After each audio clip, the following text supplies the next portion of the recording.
Gauchos, I'm Jenna, and you're watching UCSB TV. It's week 6, so here's your update on UCSB events, Gaucho sports, and local news. Hey Gauchos, I'm Megan. And I'm Seely. Midterm season is almost over, So celebrate with one of this week's on-campus events.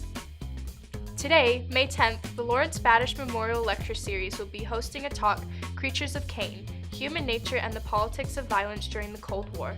The talk will focus on the characteristics of humanity during such rapidly changing times and how humans are characterized by their unique capacity for reasoned cooperation. The talk will be held in the McCune Conference Room at 4 p.m. Also today, May 10th, Pollock Theater will be hosting a free screening of the powerful documentary, Free Cece. The documentary shows the violence that trans women of color face in today's society by tracking the incarceration and the subsequent freedom of Cece McDonald. The screening will start at 7 p.m. and will be followed by a Q&A with the director, Jacqueline Gares. Head to Campbell Hall tomorrow, May 11th, to enjoy a night of classical music. The innovative string quartet Brooklyn Rider will be performing pieces from their album Silent City, which they made in collaboration with 3-time Grammy Award nominee Kahan Kalhur. The show starts at 7 p.m. Also tomorrow night, jazz saxophonist, composer, and arranger Garrett Wingfield will be performing in the Lottie Lehman Concert Hall at 7:30 p.m. UCSB will be hosting Wingfield for a 3-day residency, and the performance will feature works such as Skylark, arranged by Bob Brookmeyer, and several of his own compositions and arrangements. This Thursday evening, May 11th, head to the Performing Arts Building at 8:30 p.m. to take part in a student showcase titled New Works Lab. The event will feature year-long student projects and a variety of workshops, as well as original plays by undergraduates Miriam Dance and Andalusia Kier, along with works by graduate students Hattie Cree and Tristan Newcomb. There will be a second showing of these works on Friday, May 12th at 8 p.m. This Friday, the McCune Conference Room will be holding a large conference on the politics of race, immigration, and ethnicity consortium. The conference will start at 11 a.m. and will feature 20 presentations in 5 sessions by graduate students and faculty from 7 different UCs. The topics range from community identification to political activism. Also this Friday, May 12th, the Hub will be hosting a Chips and Salsa night at 8 p.m.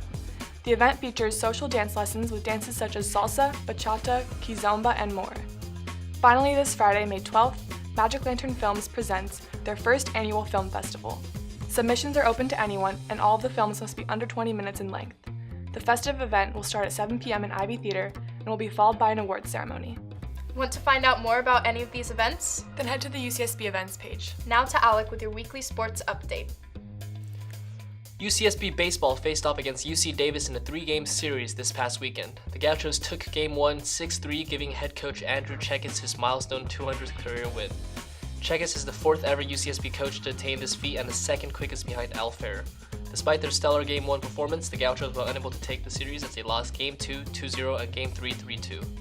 UCSB softball also matched up against the Aggies in a 3-game series, unfortunately coming up just short.